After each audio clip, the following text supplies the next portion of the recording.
As I said before the break, we come to the purpose and structure of Mark, and we come to two major interpretive discussions. And these are the first two interpretive problems. The two major interpretive problems of the book. Well, first, what is the purpose of Mark? And yes, this has been the statement that has been used throughout the church age, that Mark's gospel was written to preserve the apostolic tradition. Now, this goes back to the early church tradition that Mark was challenged by the believers at Rome to write down the testimony, particularly of Peter, but to preserve the apostolic tradition. This is what the apostles taught. This is what they preached. Now, that only goes so far. Why was the apostolic tradition to be preserved? I mean, what was the purpose behind the writing down, the remembrance of what the apostles preached? Why was that necessary? And then the discussion comes, is the primary purpose of Mark to encourage Christians or to challenge non-Christians? Now, ultimately, it does both.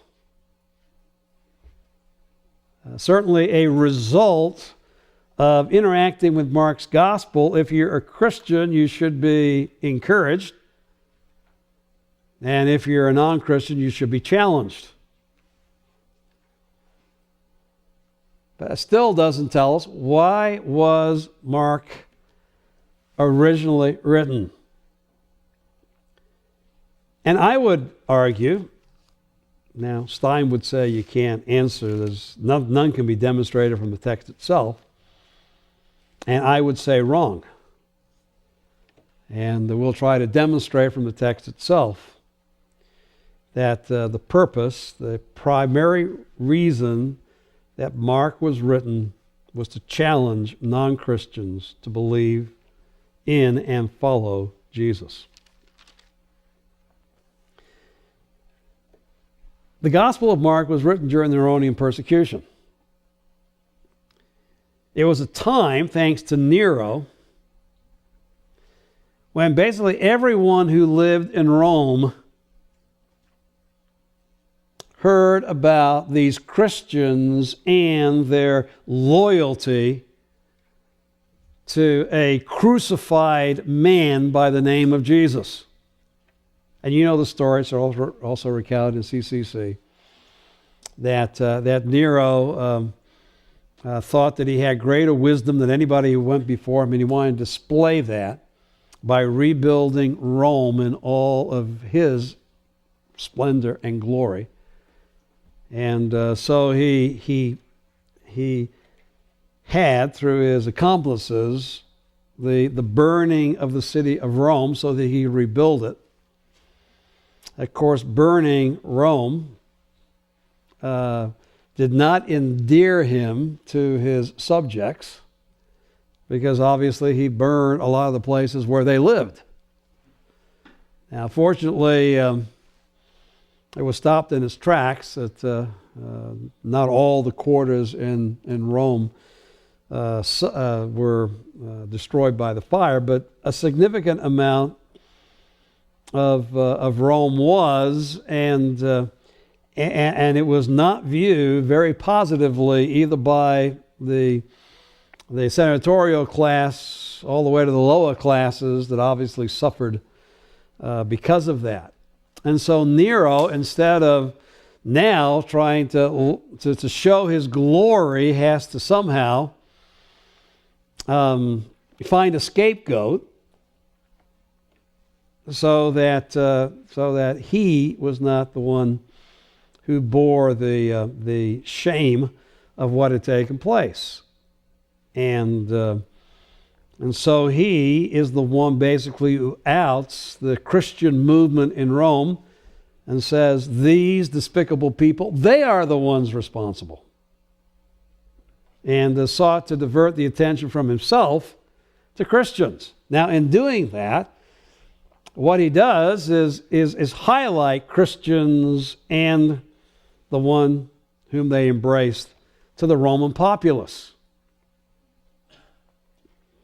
And as the information concerning Jesus got out, as I was telling Daniel during the break, that this whole Christian movement and their founder in Jesus became a major riddle to the Romans. Because the Christians declared that this one was the Son of God. He had a unique relationship with God. He was the powerful one. He had all authority. He was a godlike man. And of course, they were familiar with that from their religion, from their gods, and from the Greek gods of many heroes, many mighty men that upon their death have been acclaimed as divine, as deity. In fact, that was true of the Roman emperors. They were divine agents here upon the earth, but upon their death, as great men, that they became divine. They became part of the pantheon of gods. So this concept of, all right, a man becoming God, a man being acclaimed as God, particularly after his death, okay, we can understand that. But in the Roman world, a man acclaimed as God after his death had some kind of heroic life.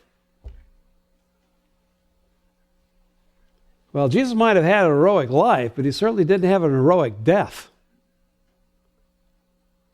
Because the Christians not only said that Jesus was the one sent from God, he was godlike, he was superhuman, but then he was crucified, which is the most shameful death. It's a criminal's death. Why would you, as Christians, acknowledge that kind of a man as God? I mean, you got to put yourself into the Roman mindset. This does not make sense. This is scandalous that you would hold to your confession and be willing to die for a crucified man? What kind of a man is that? This is starting to give you, hopefully, a little bit of background to the audience and how Mark is approaching them with the facts. He's not bending facts. And it's very interesting that, yes, there are allusions to the Old Testament, if you know the Old Testament, as you go through Mark's gospel, because obviously he can't change the reality of who Jesus was in the Old Testament antecedents, but he's not explicitly pointing out to his audience again and again, and this fulfilled, and this fulfilled, and this fulfilled. In other words, Jesus, in Mark's gospel, the testimony is the man himself, what he did, what he said. And even when he was here upon the earth, individuals asked questions about him and he questioned them. Who is this man? Are you too still unbelieving? Haven't you learned? Who do men say that I am? Who do you say that I am? So again, some of the same statements we've seen in Matthew's gospel, but now used in a much different way for a much different purpose. And basically what Mark is doing in this gospel, if I can put it this way, is solving the puzzle, solving the riddle of the Roman mind. of how Jesus both can be the God-man and also be the one who suffered and died the shameful death upon the cross. And at the end, it is demonstrated, really, and this is key. It also ties into the structure of the gospel. But turn over to chapter 15.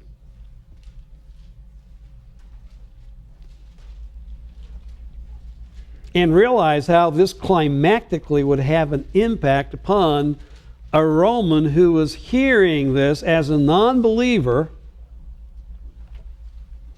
and he's come through the gospel, right? Particularly the first half of the gospel. All right, I'm convinced. I mean, Jesus is more than a man. Yeah, Jesus is this one who has the favor of God, who is the Son of God, who exercises that authority in a way that has never been seen previously, and yet then is willing to allow himself to be arrested and shamefully treated and crucified, coming to give his life a ransom for many. Now, if you want to use the Son of Man came not to serve, but to be served, and to give his life a ransom for many, that he is the servant. But understand servant in the backdrop, and Mark doesn't make a big deal, I don't think, of the Old Testament backdrop, but Isaiah 53, the servant ultimately is the suffering servant. But the suffering servant is no one less, Isaiah chapter 49, than God himself. I mean, the Old Testament helps you to understand that riddle, but again, Mark is not appealing to the Old Testament. He's not saying this fulfills, this fulfills, this fulfills. But yes, the echoes are there. But we come down to the crucifixion itself. Mark emphasizes that even in his death, Jesus is unique. 15:37, and Jesus uttered a loud cry and breathed his last. A loud cry, and he's dead.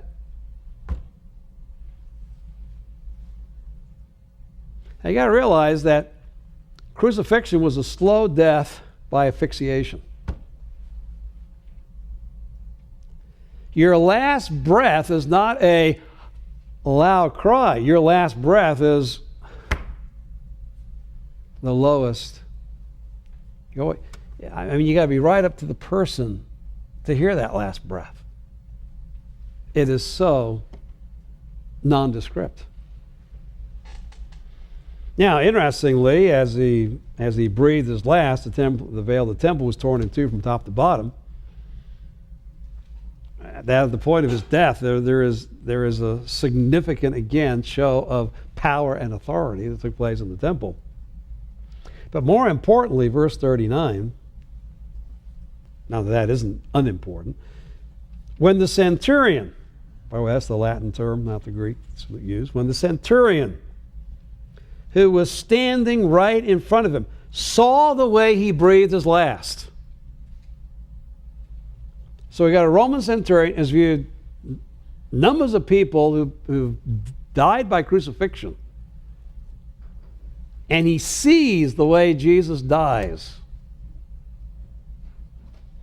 Said, truly this man was Son of God. Anarthrous, not to say that there are many sons of God. The text is right. Truly this man was the Son of God. But anarthrous to emphasize the fact that he is uniquely, that he has the quality of being Son of God. And the centurion came to that understanding by the testimony of Jesus' own action. There's no, and this was to fulfill what was said by the prophets.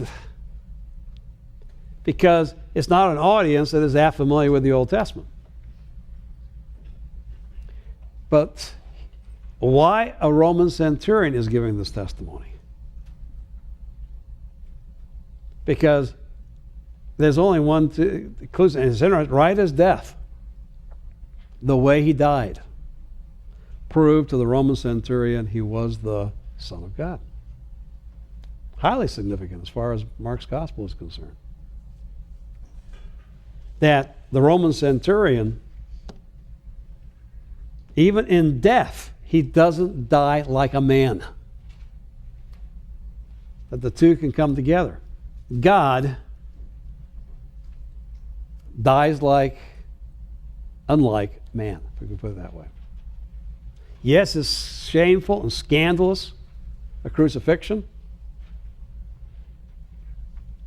But this centurion was not shamed to say, how could God let his son die like that?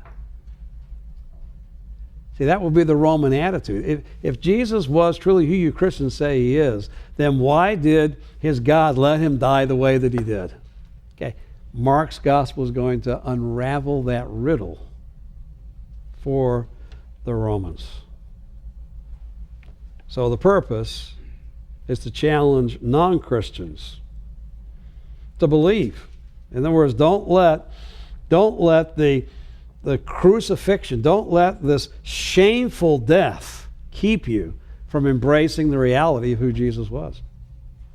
Now, and realize that if you do embrace Jesus and follow Jesus, now you too might also die. And by the way, that was a reality for the first audience who heard this. That their belief in Jesus as the Son of God and following him could mean death. Of course, things haven't changed in many parts of the world to this day. And then we get the question, just like we had in Matthew, all right, how is the Gospel of Mark structured? And just like Matthew's Gospel, and even though Hebert agrees with me on the purpose, he would say, all right, the structure of the Gospel of Mark is geographical. And I've listed it there for you. Judea to Galilee to Perea to Jerusalem. But significantly now, with the intense study that has taken place with the Gospel of Mark in the last few generations, you can see how this traditional geographic approach has now been overcome by the ideological approach. And not all would hold to this. But as you can see, the majority of commentators, you got to do something with Mark 1:1. Just like Matthew 1:1, we have a statement, a quote-unquote sentence, which isn't, because there is no verb.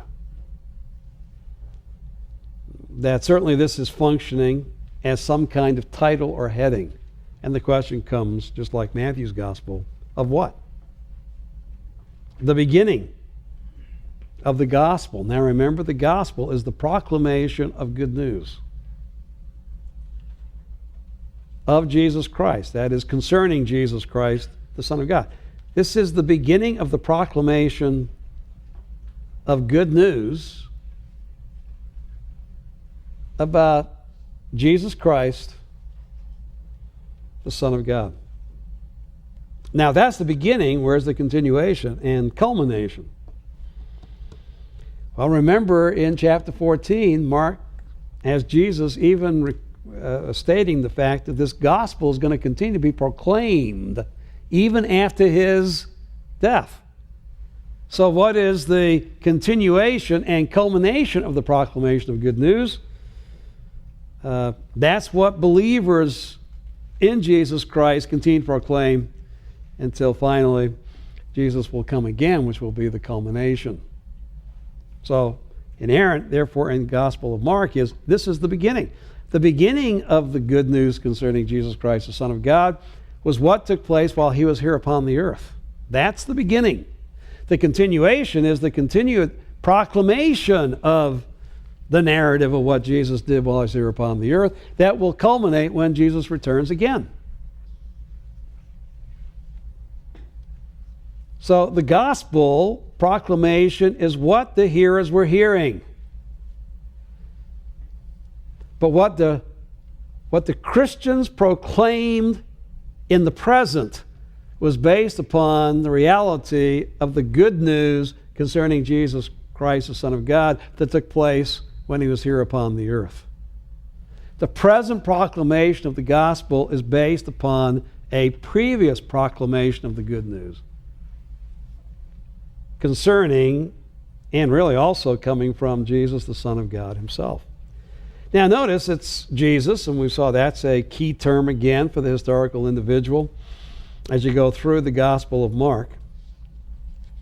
And he's Jesus Christ, the Son of God. Now here's where the ideological would see two climaxes within the book. That as you go through chapter 1, verse 2, all the way through chapter 8, verse 30, you have a narrative which is the good news that Jesus is the Christ. He is the one particularly anointed by God. Now once again, Mark doesn't go back into the Old Testament, all this moving to the Jews, because that's not important for the Romans. But they would understand that, okay, as Messiah, in some way, Jesus is uniquely related to God. That's what he is showing. The culmination of which, in Mark 8:29, is asking his disciples Peter's answer, and notice again the historical presence. Peter answers and says to him, again, it's like you are there hearing what Peter has to say. You are the Christ.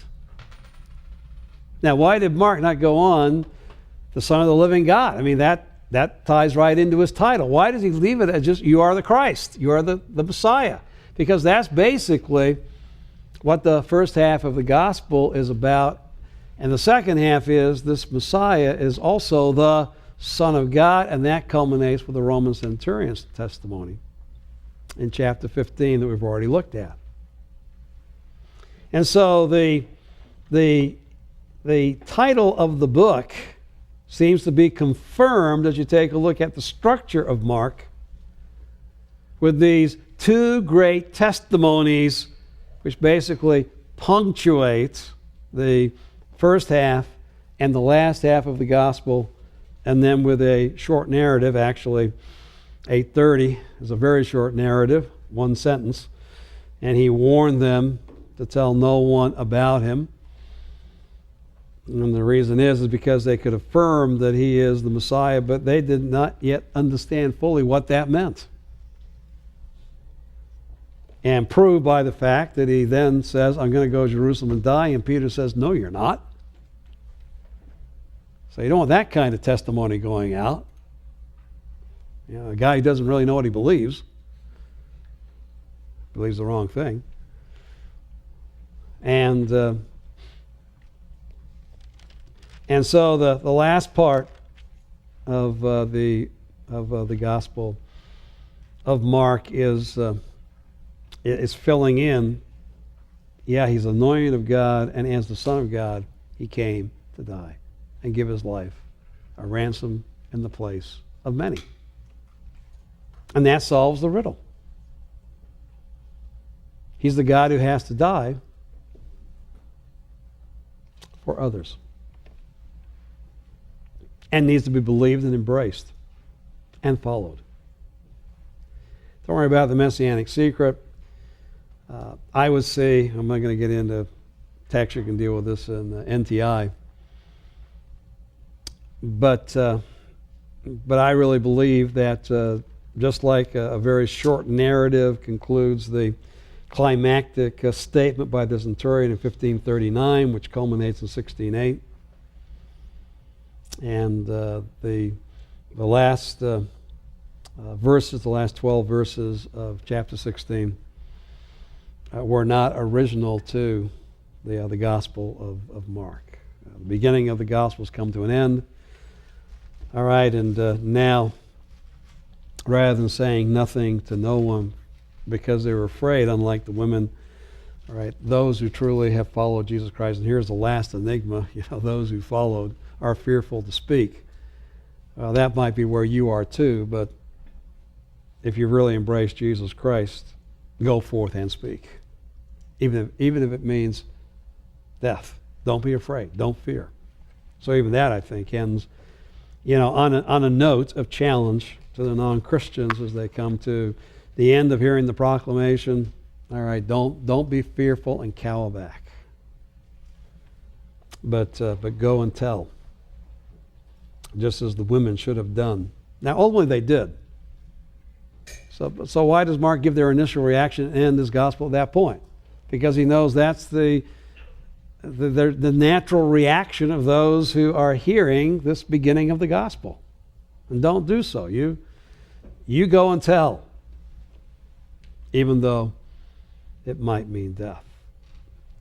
Now, certainly there is a geographical component to the gospel, and in just the few minutes that we have remaining, all right, here is, in summary, the outline, the structure, the flow of the Gospel of Mark. All right, so notice that the very first verse is the title of the whole.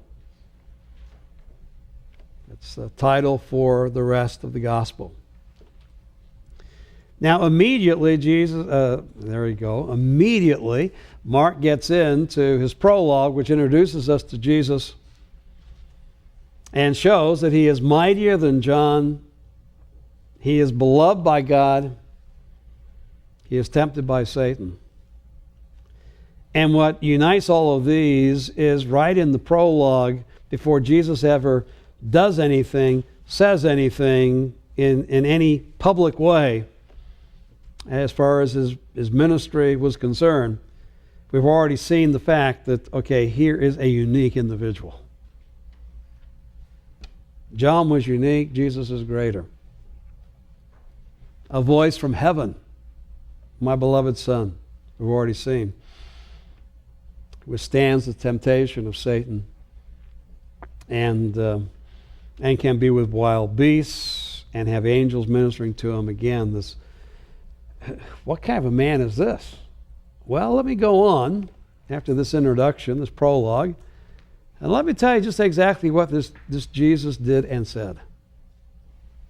The public demonstration of the reality of who Jesus was, and of course who he continues to be. Now, once again, broad parameters, ideologically based around geography.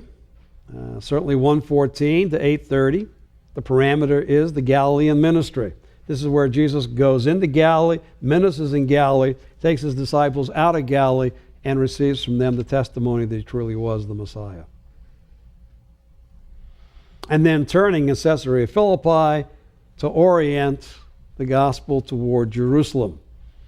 And the rest of the gospel is either on the way or in and around Jerusalem to its very climax. And in fact, the Gospel of Mark never leaves Jerusalem after the death of Christ. Everything that is given after 1541 all takes place again in and around Jerusalem.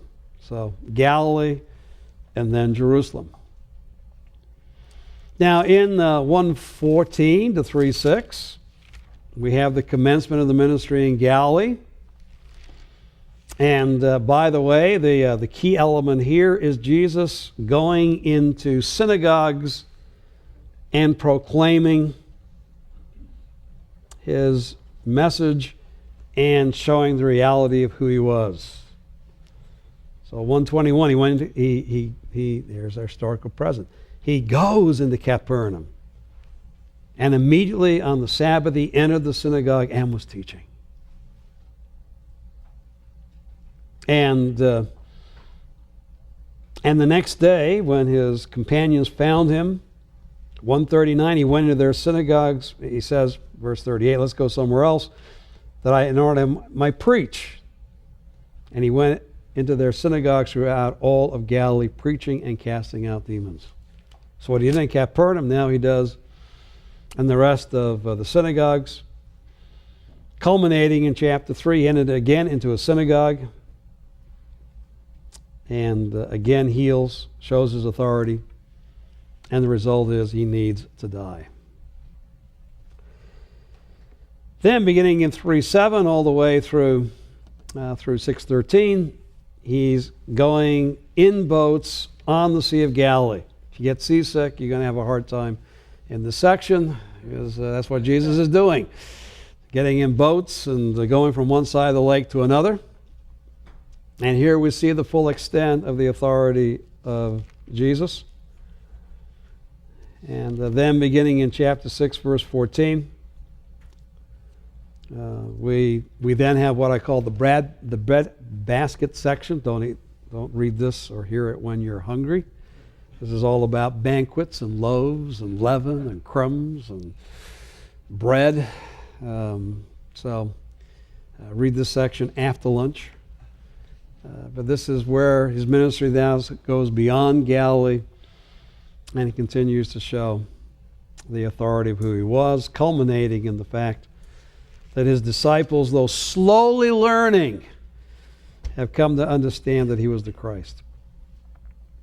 By the way, in chapter 8, verses 22 to 26, we have one of those unique paragraphs of the Gospel of Mark. And this is a unique miracle because it takes two movements to get the man fully healed. It's the blind man. And they brought a blind man to him and treated him to touch him. Verse 22, he took the man, brought him out of the village. After spitting on his eyes and laying his hands on him, he asked him, "Do you see anything?" And he looked and said, "I see men, but I'm seeing them like trees walking around." Oh, the light is starting to come into my eyes, but I can't quite make out clearly what I'm seeing. Then again he laid his hands upon his eyes, and he looked intently and was restored, and began to see everything clearly.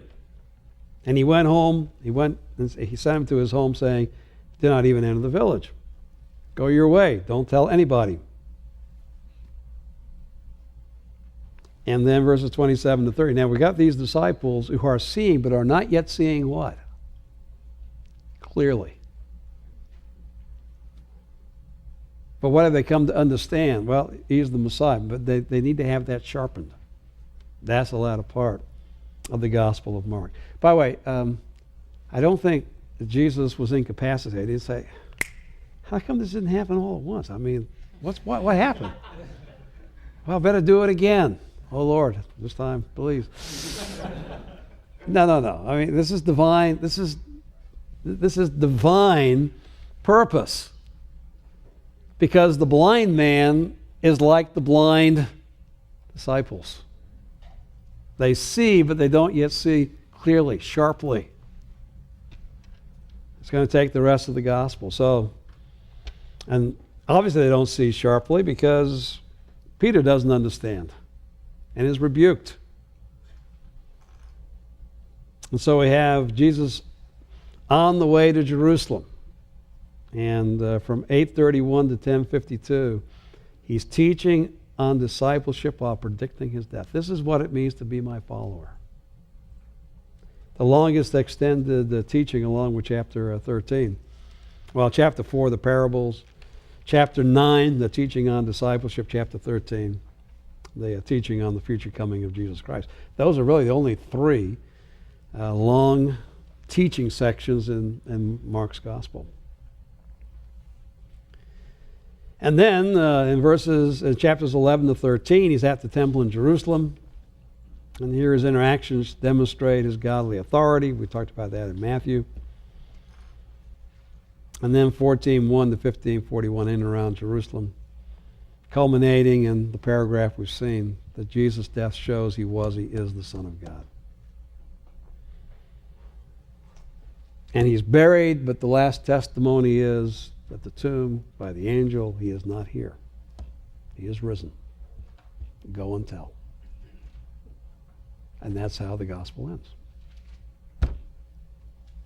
So, go and tell. Isn't that significant? We had a chapel today on what? Go and tell. So, just because you're in seminary, don't forget too, you are evangelists. And the Gospel of Mark has given you everything you need to know, to preach. To preach to a Roman mind that has heard about Christ but can't put together how he can be God and die, how he can be honored and shamed. That's the riddle that the Gospel of Mark resolves. And, we live in a culture that's very, very Roman. A lot of people are going to go to coliseums this weekend to watch football games. Gladiators going at one another. It's just Roman. So, as you're watching your football game on Saturday or Sunday, remember the Gospel of Mark. These are people who do not and have not understood the riddle of who Jesus was. And it's my responsibility to do what? Not just watch him play, but go and tell who Jesus is. That's the Gospel of Mark. That's the beginning of the proclamation. Now it's up to you to continue the proclamation until Jesus comes again.